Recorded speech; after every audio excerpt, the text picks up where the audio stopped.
Halo, di video kali ini saya akan sedikit menjelaskan tentang perforator atau pelubang kertas.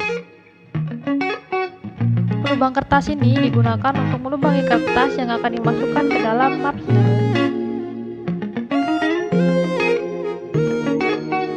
Cara penggunaannya sangat mudah sekali.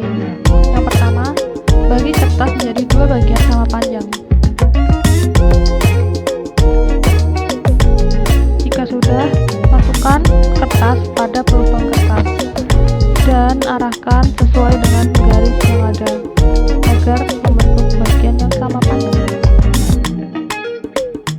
Jika sudah, kertas dapat dimasukkan ke dalam map Snell.